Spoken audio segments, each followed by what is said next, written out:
สวัสดีค่ะ วันนี้เรามาตกปลาที่เดิมปลาเยอะมากแล้วคนก็เยอะมาก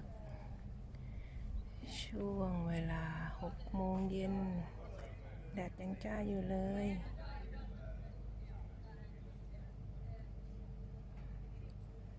คอยดูสิวันนี้จะเป็นเงาะป่าเรียกปลาหรือเปล่าเรามาติดตามชมดูนะคะมาดูลูกปลาเพียบมีลูกปลาเต็มเลยเห็นไหมมีแต่ลูกปลาฮะข้างล่างข้างล่างปลาเล็กปลาใหญ่เดี๋ยววันนี้จะลองตกปลานี้ดูปลาเล็กๆ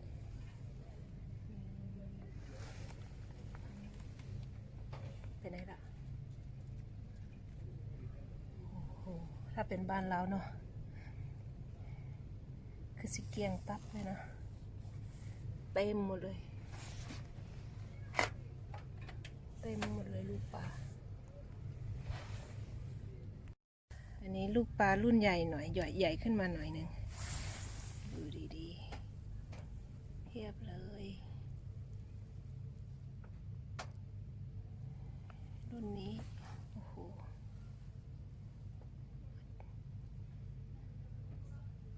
เอายกยอมายกเนาะ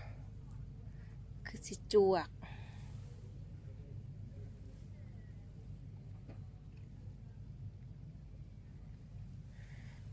เป็นบ้านเรากินเกลี้ยงเล็กไปหาใหญ่ โอ้โหดูดิ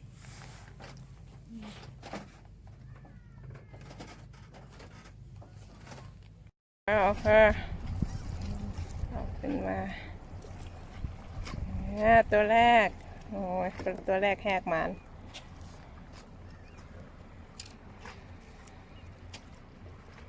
ไม่ใหญ่แต่ก็โอเค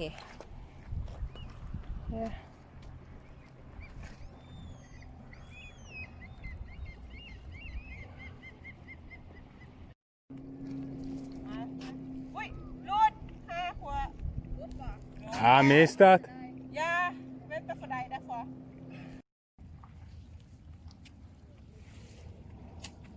มาแล้วจะขึ้นมาได้ไหม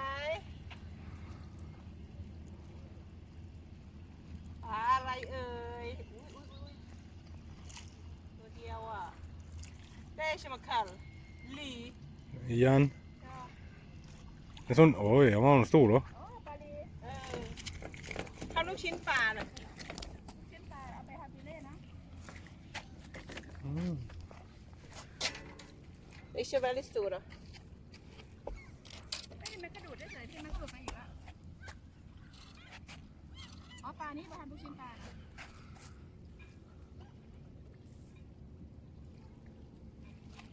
ปลาตัวแรกค่ะ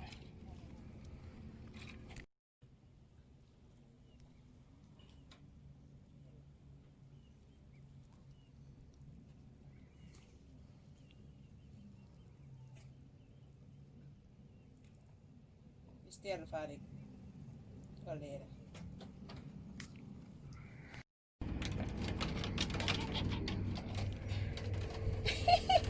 ได้แล้วจับยากมากมันเล็กดูฟันมันโอ้โหน่ากลัวมาก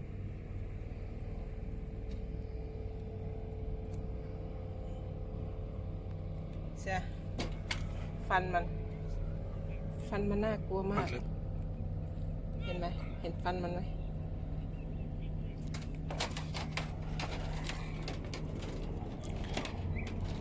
โอ้ยโอ้ยแองกัดอันนี้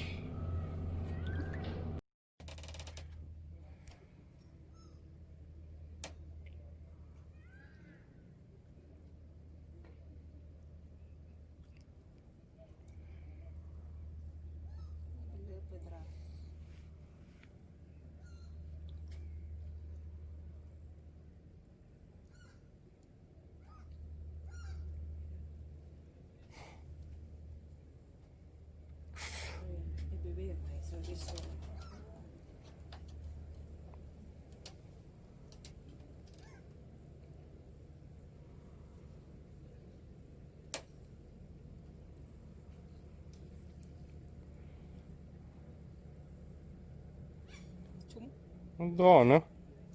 Nu har vi fisk. Åh, så fisken har den in i tangen.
Stor i här.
Är det tom?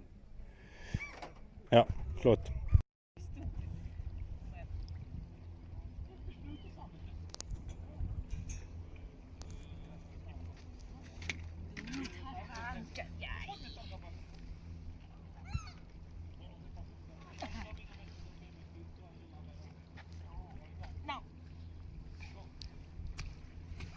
เล็กนิดเดียวดินสะเลด นี่ก็เอา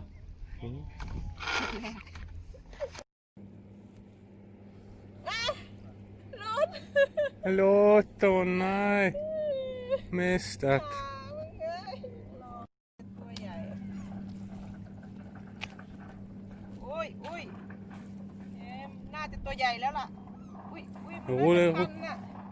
อุ้ย Nej, sitter du fast nu? Samtidigt? Gå bort och bara. Gå bort och bara. Försiktigt. Åh nej. Jag hoppas hon får honom upp. หลุดแล้วพันด้วยแล้วก็หลุด Ah! ฮะปลาอะไร เอาขึ้นมาเร็ว เดี๋ยวมันหลุด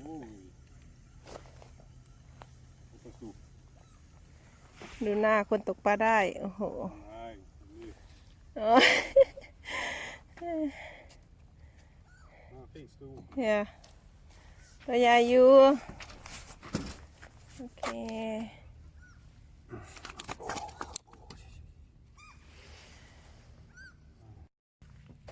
ขึ้นมา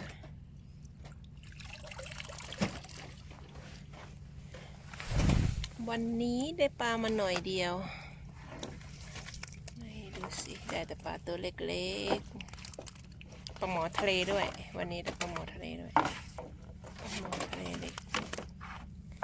ตัวสีฟ้าเลยตัวสีม่วงทะเล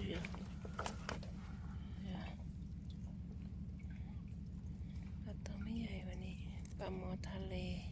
1 2 3 6 7 ตัวโอเค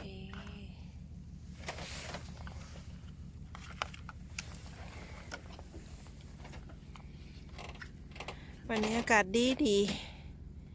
แต่ แต่ปลาไม่กินเบ็ด โอเคค่ะ วันนี้พอแค่นี้ก่อนนะคะ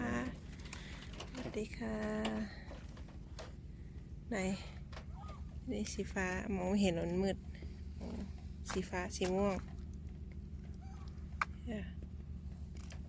โอเคจ้ะทะเลนิ่งมาก